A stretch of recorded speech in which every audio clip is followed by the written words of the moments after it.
Assalamualaikum warahmatullahi wabarakatuh. Di sini saya akan menjelaskan studi literatur sistem material isolator tegangan tinggi dengan tinjauan mikrostruktur, interaksi atomik, dan aplikasi.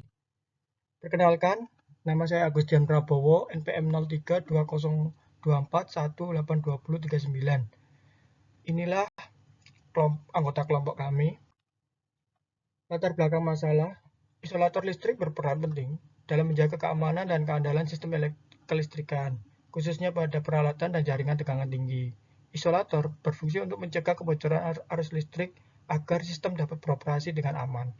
Seiring meningkatnya kebutuhan energi listrik dan pengembangan sistem tegangan tinggi, isolator harus mampu menahan medan listrik yang semakin besar. Jika tidak, akan terjadi breakdown dielektrik. Breakdown dielektrik adalah kondisi ketika material isolator kehilangan sifat isolasinya akibat medan listrik yang terlalu tinggi, sehingga arus listrik dapat menembus material atau permukaannya. Peristiwa ini dapat menyebabkan kerusakan isolator dan gangguan pada sistem kelistrikan. Tujuan dari penelitian. Tujuan adalah memahami dan membandingkan kinerja berbagai material dari isolator listrik. Secara khusus, tujuan penelitian ini adalah menjelaskan karakteristik dasar material isolator listrik berbasis polimer, keramik, dan kaca. Membandingkan kekuatan tembus dieelektrik breakdown strength dari berbagai material isolator berdasarkan data penelitian sebelumnya. Mengidentifikasi pengaruh struktur material dan kondisi lingkungan terhadap terjadinya breakdown dielektrik. Juga menentukan material isolator yang paling sesuai untuk aplikasi tegangan tinggi berdasarkan hasil perbandingan data. Metodenya adalah yang pertama pengumpulan data literatur ilmiah, di mana kita ambil dari jurnal internasional bereputasi dalam rentang waktu 2021 hingga 2025.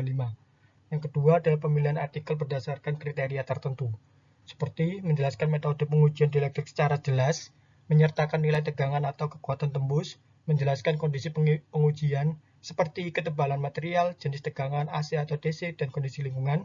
Dan yang ketiga, pengelompokan material isolator, seperti halnya polimer, meliputi XLPE, silikon rubber, PTFE, epoksi, keramik, dan kaca, meliputi porselin, alumina, dan kaca.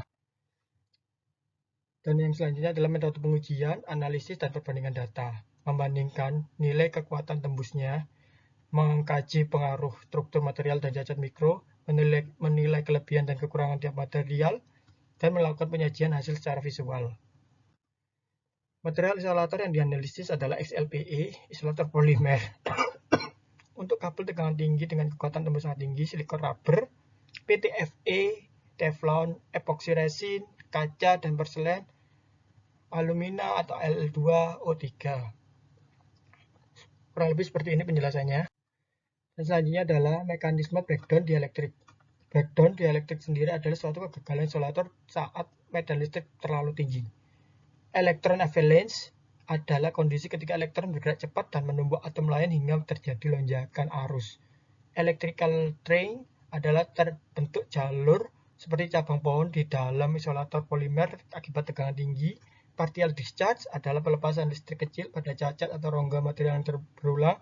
Flashover atau loncatan listrik di permukaan isolator sering terjadi pada kondisi basah atau lembab. Kurang lebihnya mekanisme breakdown adalah seperti ini. Bisa dilihat. Kemudian dari ringkasan hasil pengujian, hasil analisis menunjukkan adanya perbedaan yang jelas pada kemampuan berbagai material isolator dalam menahan medan listrik dalam tegangan tinggi. Secara umum, material polimer memiliki kekuatan tembus dielektrik yang lebih tinggi dibandingkan material keramik dan kaca. Perbedaan ini dipengaruhi oleh struktur material, kondisi lingkungan, serta mekanisme breakdown yang terjadi. Data juga menunjukkan bahwa tidak ada satu material yang unggul pada semua kondisi. Setiap material memiliki karakteristik dan keunggulan masing-masing tergantung pada jenis artikel dan lingkungan operasinya. Inilah adalah grafik perbandingan kekuatan tembus dielektrik. Perbandingan tembusnya sudah terlihat sangat jelas bahwa nilai XLPE memiliki nilai tembus yang sangat tinggi. Titik tembus yang sangat tinggi. Dia melebihi di antara bahan-bahan yang lain di angka 200 kV per milimeter. Untuk mempermudah perbandingan kinerja isolator, gambar grafik tersebut menampilkan titik tembus dielektrik dari berbagai material isolator berdasarkan data hasil kajian literatur. Perbandingan kekuatan tembus dielektrik. Secara umum, material polimer menunjukkan nilai kekuatan tembus yang lebih tinggi dibandingkan material keramik dan kaca. Rentangnya adalah antara lain XLPE di rentang 44 hingga 212 kV per milimeter. Tertinggi tergantung dengan ketebalan. PTFE 80 hingga 120 menduduki posisi kedua. Silikon rubber 23 hingga 27 kV per milimeter. Kaca 35 kV per milimeter. Porselen plus minus 30 mm per 30 kV per milimeter. Alumina 12 hingga 12 kV per milimeter. Perbedaan nilai ini menunjukkan pengaruh kuat jenis material dan struktur internal kemampuan isolator dalam menahan medan listrik tinggi. Pembahasan material, XLPE sendiri merupakan isolator polimer yang paling unggul untuk aplikasi kabel tegangan tinggi, di mana data menunjukkan bahwa XLPE memiliki kekuatan titik tembus tertinggi mencapai 212 kV per milimeter. Itu nilai maksimal, dan ketebalan terendah atau paling tipis itu berada pada 45 kV per milimeter. Kekuatan utama menahan tegangan 212 kV mm pada lapisan tipis, tahan terhadap suhu tinggi, mampu beroperasi pada suhu lebih tinggi sekitar 90 derajat Celcius secara kontinu, dan tahan suhu lebih tinggi dalam jangka pendek dibandingkan PVC. Kekuatan mekanik lebih kuat, lebih tahan aus, dan lebih tahan terhadap deformasi panas, abrasi, dan retakan tegangan. Tahan lingkungan, sangat tahan terhadap kelembapan air, bahan kimia, dan minyak. Keunggulan XLPE sendiri didukung oleh struktur semikristalin yang mampu menahan muatan listrik serta loss dielektrik yang sangat rendah, namun kinerjanya dapat menurunkan training dan proses penuaan jika kualitas material tidak terkontrol. Pembahasan material kurang lebih seperti ini. Biasa digunakan pada kabel-kabel listrik yang ada di Indonesia, di mana kabel transmisi dan distribusi daya tegangan rendah, menengah, hingga tinggi. Instalasi bisa digunakan di bawah tanah, bawah laut, dan pembangkit listrik lainnya.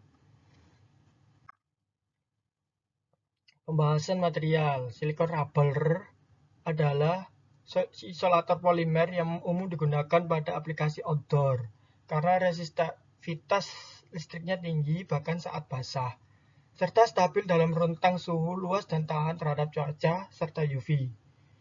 Data menunjukkan bahwa silikon rubber memiliki kekuatan tembus bulk sekitar 23 hingga 27, lebih rendah dibanding XLPE.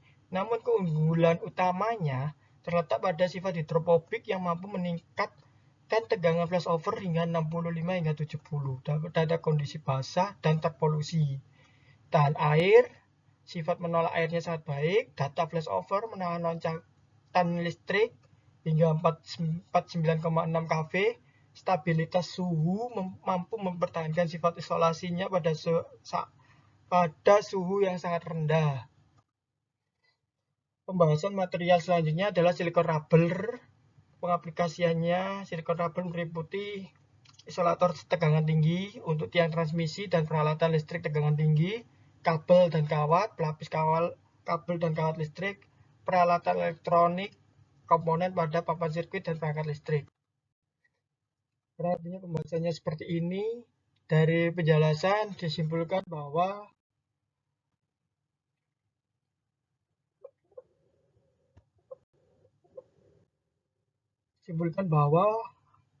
berdasarkan hasil kajian dan perbandingan data, dapat disimpulkan bahwa kinerja material isolator sangat dipengaruhi oleh jenis material, struktur internal, dan kondisi lingkungan operasi.